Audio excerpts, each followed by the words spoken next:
할렐루야. 오늘도 말씀의 자리에 나오신 여러분 주님 이름으로 환영하고 축복합니다. 오늘 우리가 함께 묵상할 하나님 말씀은 예레미야 애가 3장 19절에서 26절까지 말씀입니다. 우리가 읽은 예레미야 애가는 예루살렘 성전이 무너지고 불타는 것을 두 눈으로 지켜보고 있는 이 선지자의 탄식의 노래입니다. 하나님의 성전이 무너지는 것을 보는 것만큼 선지자의 마음을 절망하게 하는 일이 무엇이 있을까요? 그래서 우리가 오늘 함께 읽지는 않았지만 1절에서 18절까지의 말씀을 보면 하나님께서 자신을 어둠 속에 가두시고 살과 뼈를 상하게 하시고 기도조차 막으셨다라고 말할 만큼 처절한 절망 가운데 있음을 고백하고 있음을 알 수가 있습니다. 그런데 오늘 우리가 읽은 19절에서 26절에서의 말씀은 앞의 내용과는 전혀 다른 소망의 고백이 기록되어 있음을 볼 수가 있습니다. 여전히 상황은 변화되지 않았습니다. 여전히 성전은 불타고 있는 이 절망의 상황 가운데 있었죠. 그런데 그러한 상황임에도 불구하고 그의 고백이 이렇게 바뀔 수 있었던 이유는 무엇일까요?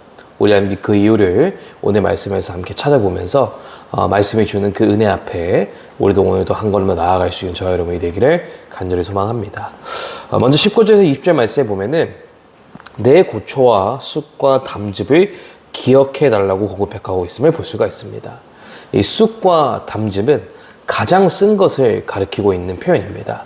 즉 말하고 있는 것이 무엇이냐면은 지금 나의 마음이 쑥과 담즙과 같은 쓰디쓴 고통으로 가득 차 있음을 선지자는 고백하고 있는 거예요. 그리고 말하기를 그 쓰디쓴 고통의 기억을 떠올릴 때마다 나의 영혼이 낙심하게 된다라고 고백하고 있습니다. 우리도 인생 가운데 정말로 평생에 기억 남는 또는 오랜 시간 동안 계속해서 우리의 마음에 남는 어떠한 힘든 일이 있을 때 그 일을 계속해서 기억하게 되면 우리의 마음도 끊임없이 낙심 가운데 빠지게 되고 또 그 아픈 기억은 시도 때도 없이 우리의 마음 가운데 떠오르면서 우리의 마음을 절망 가운데 이끌어가죠. 이 선지자도 그 마음을 똑같이 고백하고 있는 겁니다. 그런데 바로 다음 절인 21절에서 보면은 이 선지자의 고백이 놀랍게 변화되고 있음을 볼 수가 있어요. 어떻게 고백하고 있느냐면 무엇을 내 마음에 두었더니 그것으로 인하여 오히려 내 안에 소망이 생겼다라고 고백하고 있습니다. 여기서 말하는 선지자의 마음 가운데 소망을 품게 하는 그것은 무엇일까요? 그것이 바로 22절과 23절에 기록되어 있습니다. 여호와의 인자와 긍휼이 무궁하심으로 우리가 진멸되지 아니함이니이다. 이것이 아침마다 새로우니 주의 성실하심이 크시도소이다 라고 기록하고 있습니다. 예루살렘 성전은 여전히 무너지고 있는 상황, 그것을 그저 바라볼 수밖에 없는 상황 속에서도 그가 고백하기를 내 안에 이것을 품었더니 소망을 가질 수 있었다. 그것이 무엇이냐 바로 하나님의 인자하심과 긍휼이었다라는 것입니다. 내 안에 하나님의 인자하심과 긍휼하심이 그침이 없기 때문에 내 상황은 바뀌지 않지만 그 주님을 바라볼 때 여전히 내 안에 소망이 생기게 된다는 것을 고백하고 있다는 거예요. 가끔 우리 앞에 정말로 나를 절망케 하고 나의 마음을 갈길갈길 찢는 그러한 문제가 닥쳐올 때가 있습니다. 그런데 우리가 기억해야 될 것은 무엇이냐면은 그러한 내 삶에는 그 문제가 주는 고통과 아픔과 상처보다 더 크고 그침이 없는 하나님의 긍휼하심과 인자하심이 있다라는 것을 우리는 늘 기억해야 된다는 것이죠. 그것을 기억할 때 또 그것을 우리의 마음에 품을 때 우리의 마음은 낙심하는 마음이 아닌 소망을 품게 된다는 것을 고백하고 있다는 겁니다. 특별히 여기서 우리가 주목해 볼 표현이 있는데 그것이 무엇이냐면은 아침마다 새롭다라는 표현이에요. 하나님의 자비는 한 번에 우리에게 몰아서 오고 우리가 그것을 저장해 두며 사용하는 것이 아니라 그날에 내게 필요한 만큼 날마다 새롭게 부어지는 은혜다라는 것을 우리는 기억해야 된다는 거예요. 우리는 어제의 은혜로 오늘을 살 수 없고 오늘의 은혜로 내일을 미리 땡겨 살아갈 수 없다라는 겁니다. 우리는 날마다 나에게 새롭게 부어주시는 하나님의 은혜를 바라보며 그 은혜로 살아가는 믿음의 자녀들이 되어야 된다는 것을 우리는 기억할 수 있어야 된다는 거예요. 그 주님을 바라보면서 우리는 매일매일 내일을 염려하지 않고 오늘 하루 내게 부어주실 하나님의 은혜를 의지하면서 하루하루 기쁨 가운데 살아가는 믿음의 자녀들이 되어야 된다는 것을 여러분들 믿으시기 바랍니다. 그리고 24절에서는 이렇게 이어집니다. 내 심령에 이르기를 여호와는 나의 기업이시니 그러므로 내가 그를 바라리라 하시도다. 선지자는 지금 모든 것을 잃었습니다. 성전도 잃었고 집도 잃었고 나라도 잃었어요. 그런데 고백하기를 내게 남는 것이 있다라고 고백합니다. 근데 그것이 무엇이냐 바로 여호와 하나님이시다라는 거예요. 세상의 모든 것은 사라지고 없어지는 한계가 있습니다.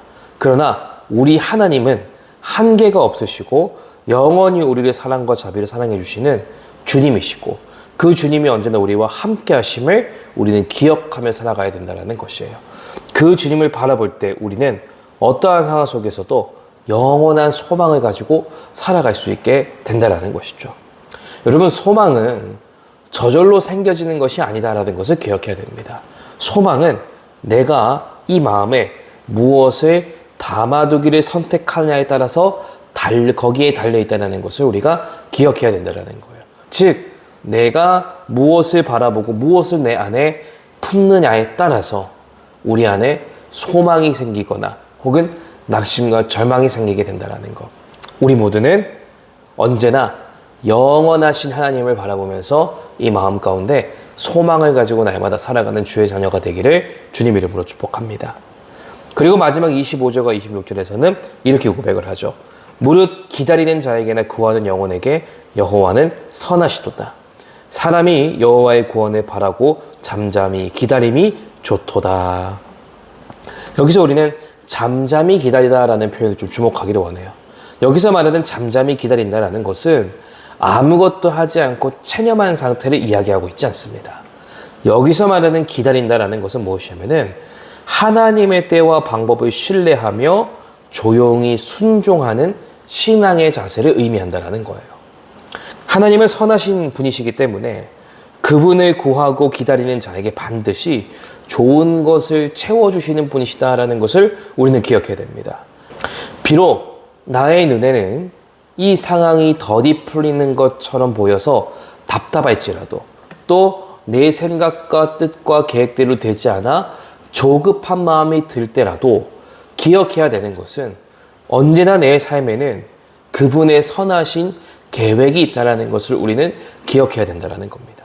그리고 우리는 비록 지금 당장의 상황에는 어떠한 변화와 어떠한 진행이 보여지지 않는다 하더라도 이 시간 가운데 나를 선한 길로 이끌어 가실 하나님의 계획이 내 삶 가운데 아름답게 준비되어 있음을 바라보면서 믿음으로 주의 인도하심을 바라보며 나아가는 주의 자녀가 된다는 것을 우리가 기억할 필요가 있다는 것이죠.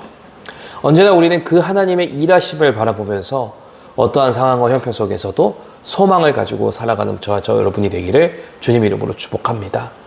오늘도 우리는 두 가지 질문을 가지고 함께 묵상의 자리에 나가기 원합니다. 첫째로, 나는 지금 나의 고통과 절망을 계속 곱씹고 있는가? 아니면 하나님의 신실하심을 마음에 두고 살아가고 있는가?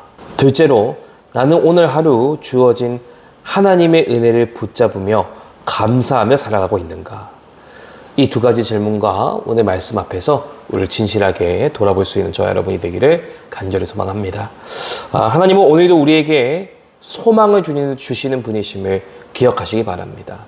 우리는 오늘도 그 주님을 기억하면서 어떠한 문제 속에서도 낙심하지 않고 아침마다 새롭게 우리에게 은혜를 부어주실 하나님을 붙들며 은혜 안에서 나아가는 저와 여러분이 될 수 있기를 주님 이름으로 축복합니다.